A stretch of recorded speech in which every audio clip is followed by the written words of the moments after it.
Hello, this is D, and I'm back with another video. And as we are approaching the closing of the Microsoft Activision merger, a lot of news is breaking. Now, some people are kind of torn on whether Microsoft will close on Monday or if they will extend the deal. So we're going to cover some of that today. But first, we're going to go with the breaking news, and that is Sony agrees to Call of Duty deal with Microsoft. Now, this has been the whole core of this opposition from Sony, and that has been Call of Duty being on the PlayStation. Now, Sony was saying to the FTC and to any regulator that would listen that Call of Duty would not be on the PlayStation, that Microsoft would remove it and make it exclusive. Now, this is despite being offered a contract for 10 years to guarantee that this game stays on the PlayStation. Now, we all know that this was all about nothing. It was politics.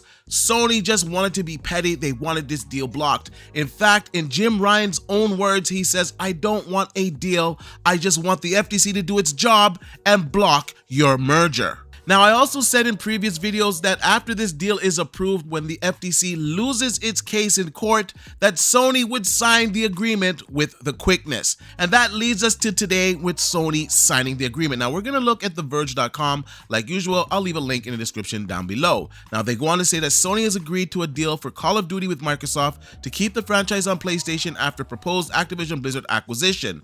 Microsoft Gaming CEO Phil Spencer said Sony and Microsoft have agreed to a binding agreement to keep Call of Duty on the PlayStation. It's not immediately clear if this is a 10-year deal like Microsoft has signed with Nintendo and other cloud providers. This ends a bitter battle between the companies that have been waged both privately and publicly over the past year after Microsoft announced its proposed acquisition of Activision Blizzard in January of 2022. And as you can see on the screen, here is his quote. He says, "We're pleased to announce that Microsoft and PlayStation have signed a binding agreement to keep Call of Duty on the PlayStation following the acquisition of Activision Blizzard. We look forward to a future where players globally have more choice to play their favorite games." And Brad Smith also tweeted out, "From day one of this acquisition, we've been committed to addressing the concerns of the regulators, platform and game developers, and consumers. Even after we cross the finish line for this deal's approval, we will remain focused on ensuring that Call of Duty remains available on," I'm going to assume he says the PlayStation here. Let's just go over to his tweet. So he goes on to say, "on ensuring that Call of Duty remains available on more platforms and more consumers than before." So there you have it. As I predicted, Sony was going to sign this deal. This wasn't really about Call of Duty because they knew that Call of Duty would remain on their platform. This was all about not letting this deal go through and opposing Microsoft's acquisition of Activision and Blizzard. Now, a lot of people were saying that Microsoft should make this game exclusive from the very start. I said that that would be a bad decision because they would lose a lot of money that they could not recoup if they made this game exclusive. Now, if you guys remember when I said this, I kind of got blasted by the gaming community. A lot of people didn't agree with my take, and they thought that this game should be exclusive. The money that Microsoft is going to make from allowing PlayStation to have Call of Duty far exceeds the amount that they would ever make from making this game exclusive on the Xbox platform. Now, we're just going to go over to Florian Mueller's Twitter, and like usual, I'll leave it in the link below so you guys can check it out for yourself.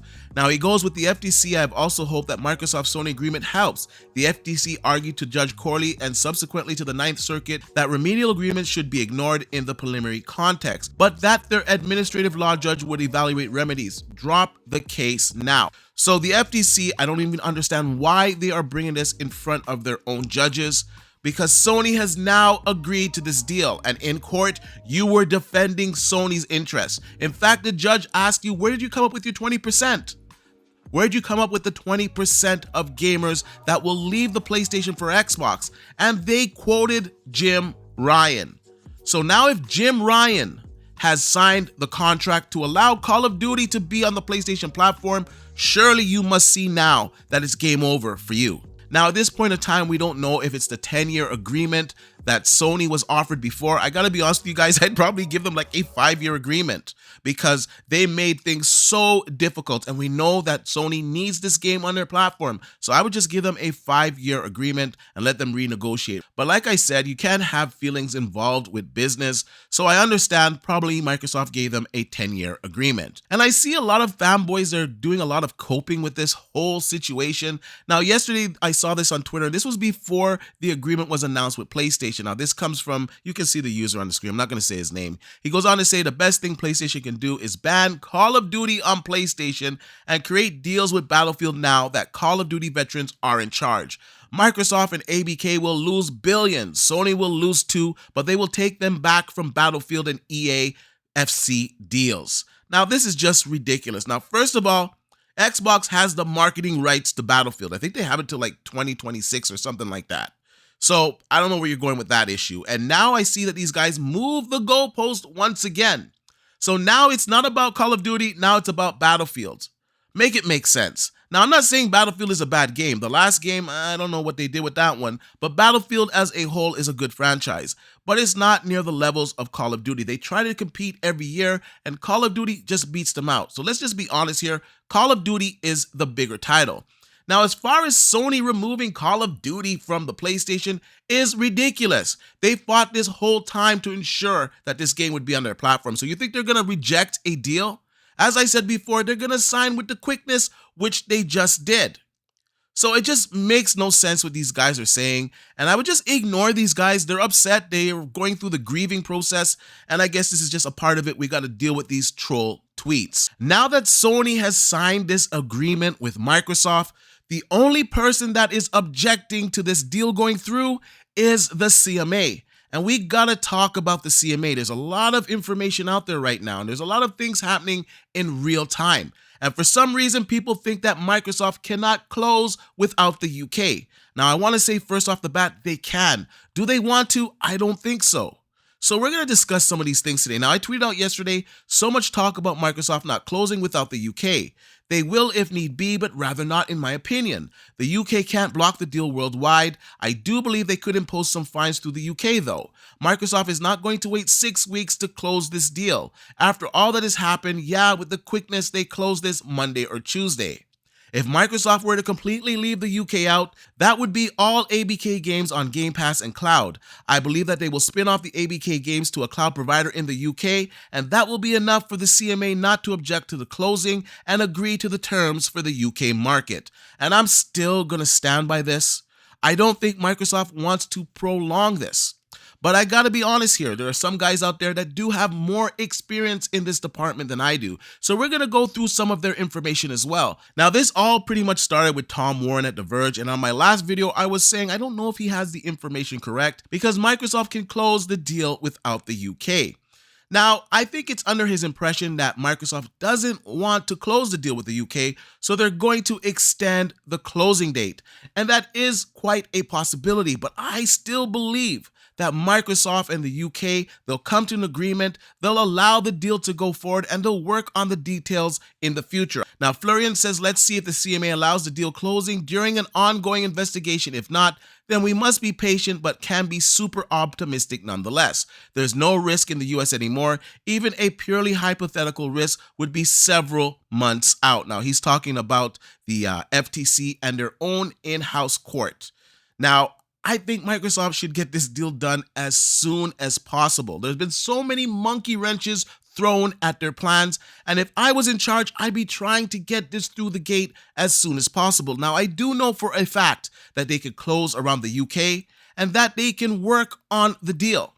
The way that it was worded in the Verge article was like they can't close without it, and I gotta point that out that is not correct. At least from everything that I've seen in this case, all the documents, it does appear that Microsoft can close legally without the UK. They just would not be able to operate in the UK market until they iron out a deal with the CMA. Now we're going to go over to Tom Warren, and he says the FTC is reporting that Microsoft and Activision could extend their merger agreement. They don't have a formal agreement in place though, and I still firmly believe that Microsoft won't close over the UK, so we might be looking at a small delay to closing. Now the CMA and Microsoft did extend the closing date. I believe it's until August 29th.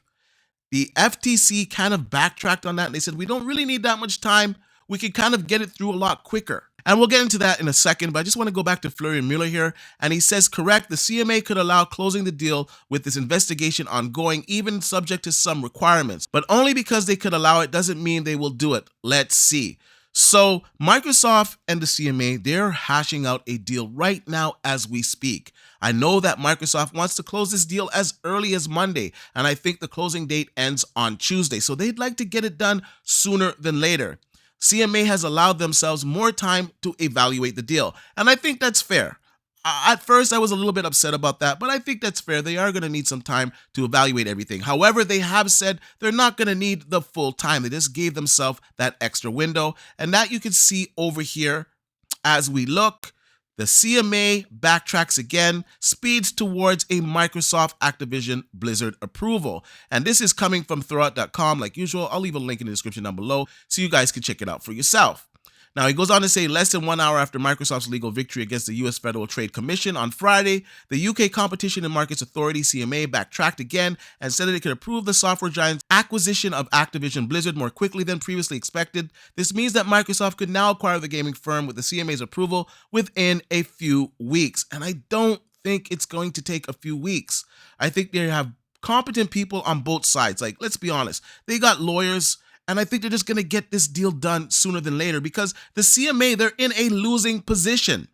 If this went to their tribunal, they would have lost that appeal. Their evidence is even worse than the FTC. They have no case, especially when the EU made concessions and Microsoft agreed to them, which kind of made their argument about the cloud ridiculous. And now we're hearing that Microsoft is willing to spin off their games in the cloud to a UK provider. What do you have left to fight for? Nothing. Just approve this deal. Florian Mueller had a Twitter Spaces and he gave us a lot of detailed analysis on what he thinks will happen. So let's just listen to this for a little bit and then we'll come back and I'll give you guys my take on it. August, we're going to try to be much quicker than that, meaning they probably try to do it in 4 weeks rather than 6, maybe 3 instead of 6. But they said, okay, please give us that time because we may need it.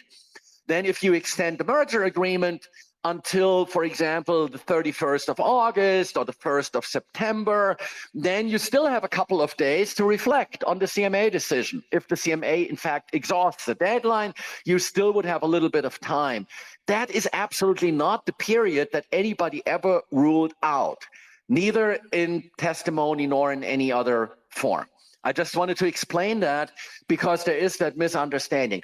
Now, looking again at some of these misconceptions out there and what people are talking about and what the media reports say, I am not taking a firm position in terms of it's going to go this way or that way. I'm not saying there will be an extension because I very much hope that it can be avoided. I very much hope that the CMA will somehow allow the closing of the deal under certain conditions and maintain the integrity of its own process while also enabling the parties to close by the contractual deadline as it stands now.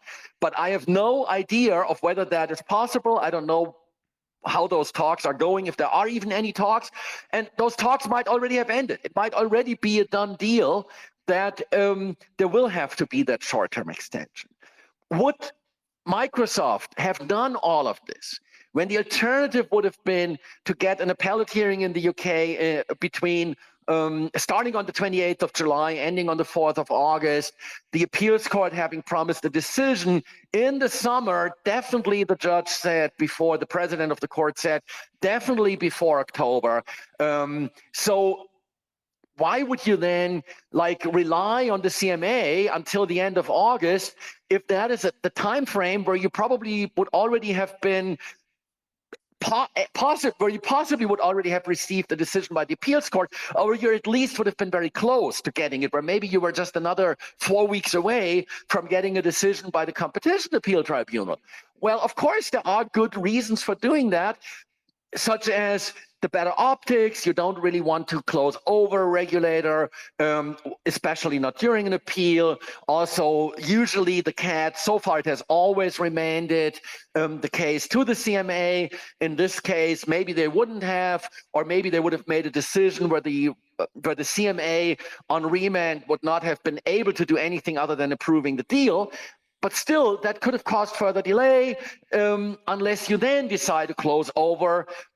If you really, from Microsoft's perspective, if you don't want to close over, then you either need to wait a little bit or you need to work out a solution with the CMA. Now the CMA tells you they're going to make a new decision pretty soon, at the very latest by August 29th, that, in my opinion, is a time frame that is reasonable, but it also means that there must have been some kind of meeting of the minds between Microsoft and the CMA. I don't want to reiterate what I said in yesterday's Twitter space, except like a short summary, which is that those merger reviews in some jurisdictions begin shortly after you announce the deal. For example, in the US.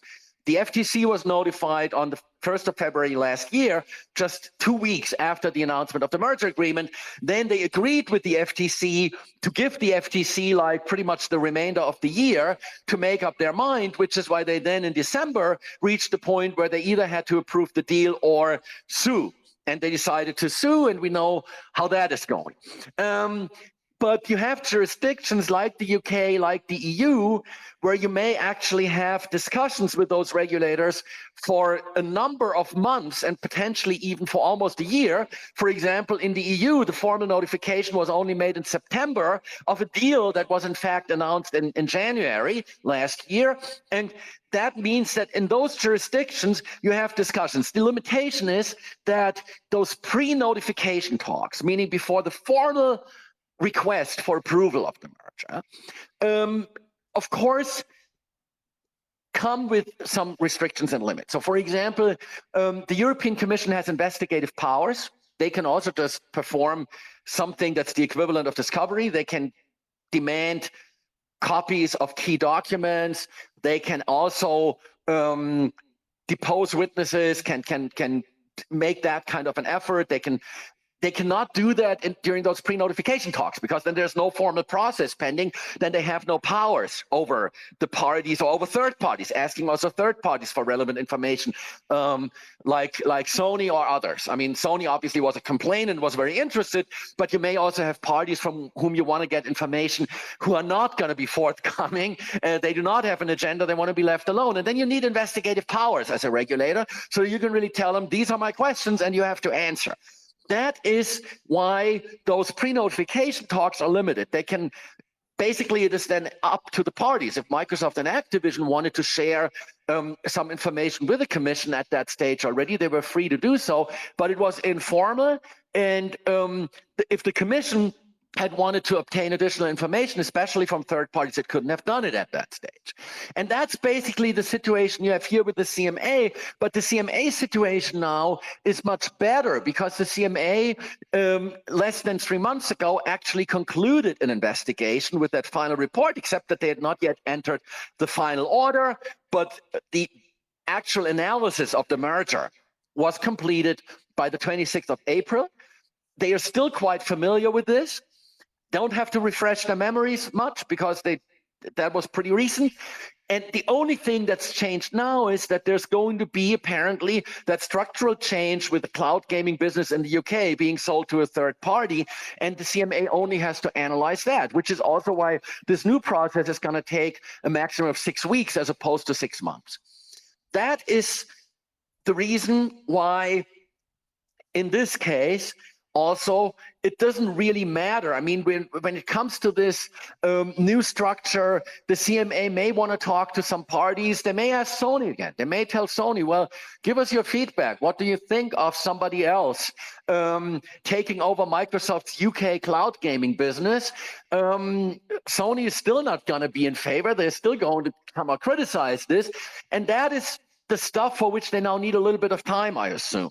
So I think things are going to get very interesting in the next couple of days. I think by Tuesday, of course, we're going to know if this deal is completed or if it was extended by Microsoft and the CMA.